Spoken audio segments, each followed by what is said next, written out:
Jackson Radio Show. Will you guys allow me to speak for you for just a moment and tell you I'm sick of the left? Welcome everybody, Kevin Jackson here. It's the Kevin Jackson Show, KJRadio.com, 844-551-8255. So how you can reach us on the show. I wrote a book called Race Pimping, and it's so applicable to everything that's happening right now, right before your eyes. You can get my book at racepimping.com. It's a funny piece on all the things that are happening in the world today and how we allow them to happen based on one thing, race. Now, you can widen that a little bit and say, well, Kevin, what about sexism and what about, gender-based and things like that? Sure. But it all encompasses itself. The meaning of it remains the same. It was applied to blacks and expanded. The LGBT community watched how blacks did it and they took over. Women watched how blacks did it, they took over, and so on and so forth. Muslims are watching how blacks did it and they're taking over.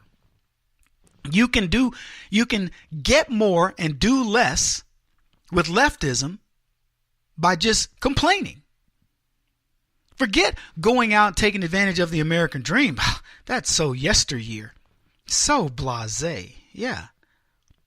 Why do that when you can get yourself a lobby, pretend to have a bunch of people who back you, and then move forward? Do you know how many people actually back the black leftist movement, Black Lives Matter and all that? It's such a small minority, it would blow your mind.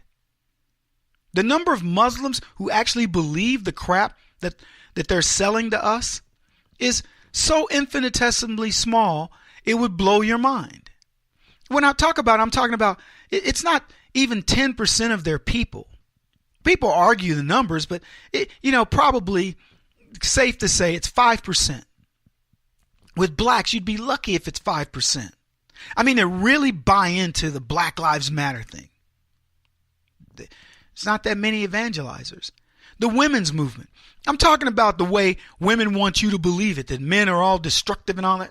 You'd be hard pressed to get 5% of women who truly believe it. I'm talking about, when I say truly believe it, I'm talking about live it. They live it. They practice what they preach. You can't find them. They're hard to spot. They know how wrong they are. It's easy to talk about it, but I'm a feminist. I hate this. I hate Donald Trump, says Ashley Judd, as she allows Harvey Weinstein to walk around freely. That's not living it. She's as far from a feminist as you can get. Hillary Clinton, same thing. I'm a feminist. I'm out here to help women. Meanwhile, her buddy, the dude who throws parties and Michelle Obama goes, we couldn't do it without Harvey Weinstein. He's the biggest womanizer on the planet, as is Bill Clinton, somebody they love, they adore. Everybody, ooh, Bill Clinton, Bill Clinton. They don't live it. They're liars. They tell you what they want you to believe about themselves, and they go live a completely different life. I understand them. Leftists are lying, lecherous people.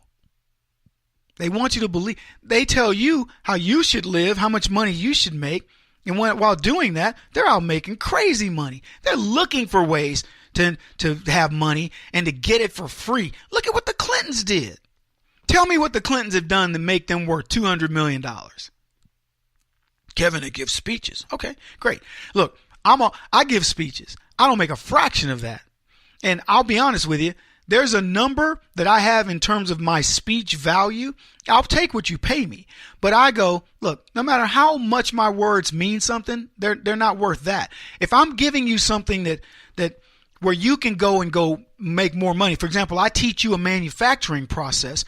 Maybe I would charge you $200,000 because I'm imparting knowledge that can effectively put me out of business or whatever. But if I'm just out there spewing out some words, honestly, I feel like, wow, I don't feel fortunate to get paid because it takes me time to put my words together. But there's a value to it that if I got over that, I would be like, man, I got over. Woohoo! Yeah. I got something for nothing. Because, I know how much time and energy I put into it. But not the left. They don't care. Bill Clinton, $500,000 for a speech. Would I take it? Dang, Skippy, I would. Would I think I'm worth it? Never. Nah. Not worth $500,000 for a speech. I may command it one day. But would I be technically worth it? No. You don't make speeches for that kind of money unless somebody's getting something from you. That's my belief. Anyway, I want to talk about the subject of terror and leftists, because on the subject of terror, leftists need to shut the flunk up. They get the opportunity yet again, because of this terror attack in New York, to blame this attack on everything but their policies. Democrat, progressive, socialist, whatever you want to call yourselves, you morons, you are the cause of 8 people losing their lives, 12 people's lives being probably completely altered in ways we'll never know. And you just driven by the you've driven by the wreck, looked in that you caused, and looked in the rearview mirror and said, "What happened?" You're not fooling any of us. You've impacted the lives of 8 people and all the people associated with them. Their friends, their family, their children, their co-workers. And the left doesn't have to care. Unbelievable. Ushered in, the very terrorist who killed him, ushered in by a New York senator's program he introduced in 1990 called diversity, to make a country that is one of the most diverse on the planet, in the top 10, more diverse. I was in the green room at the studio preparing to go on Fox Business to discuss some other stupid issue created by dumb leftists, when I got the news that this truck had mowed down the people in New York on a bike path. And my first thought was Muslim attack, Muslim terror attack. In fact, I knew the attack was carried out by some Muslim whack job. And I gave myself odds of about 100 to 1 that I was correct. And quite frankly, I knew, it was probably closer to 250, 500 to 1. I knew it would happen. The studio head of the, where I was in the green room, he comes in, he says, "Hey, Kev, they're going to cancel your segment." And I was like, yeah, looking at the TV, talking to producers, a guy named Michael that produced the show I was going to go on. So they canceled me on Fox Biz, called me up, apologetic. "Kev, we're really sorry." I said, "I get it, man. I get it." Later appearance I was going to have on Tucker got canceled too. And I was like, you know what? It happens. I've done it before. I had one instance where I was sitting in the chair and they were going to cancel. And they said to me, "Kevin, can you cover this Muslim terror attack in Paris by Charlie Hebdo?" And I said, "Sure. I know the area. I lived in Paris. Sure. I speak French. Let's do it." And they were like, "Really? Yeah, let's do it." So we did it. And it was one of the best segments I've had. I'll never forget it. Sitting in the chair. I don't know what I was going to talk about. I think I was going to be arguing with Juan Williams on some, again, stupid leftist issue. So in this particular situation, I didn't fight to get on the show because I figured, you know what, there are people closer to the New York situation. I'm not law enforcement, never have been. So they're going to get law enforcement. They're going to talk about, I know the conversations that take place in this. But I wish they'd kept me on for commentary, because I would have said something like this. First of all, is anybody surprised to hear about another attack? Of course you're not. Secondly, let's all say it together. Allahu Akbar, because we know this attack was done by a radical Muslim.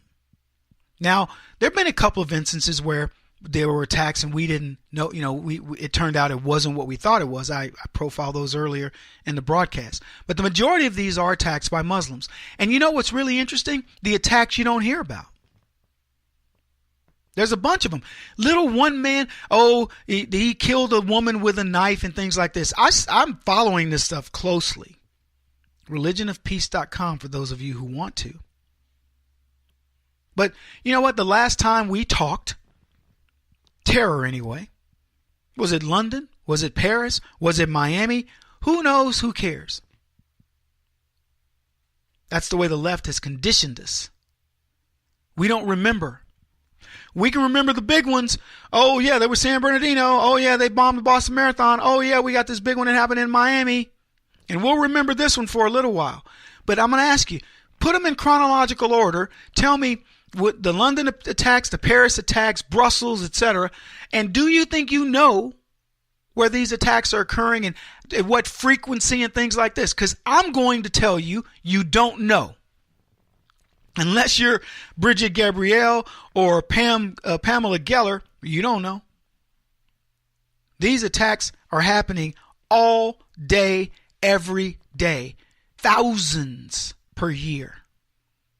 I heard somebody on TV the other day say, oh, this was the biggest terror attack we've had so far this year.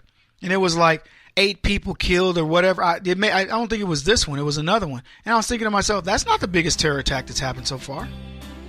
Not at all. He's only counting the ones in civilized nations. Anyway, we got to take a short break, folks. We'll be back to talk more about this. Kevin Jackson on the Black Sphere Radio Network. Do you owe back taxes to the IRS or state? The secret to avoiding the IRS nightmare is to seek professional representation. My friends at Security Tax Associates provide the most cost-effective and ethical representation in the industry while helping to avoid seizures, levies, and wage garnishments. Security Tax Associates is here to ensure that the appropriate steps are taken to permanently eliminate any possibility of future tax burdens once and for all. For a free, no-obligation consultation, contact Security Tax Associates, 844-779-4177. That's 844-779-4177. 844-779-4177. Or visit them at securitytaxassociates.com.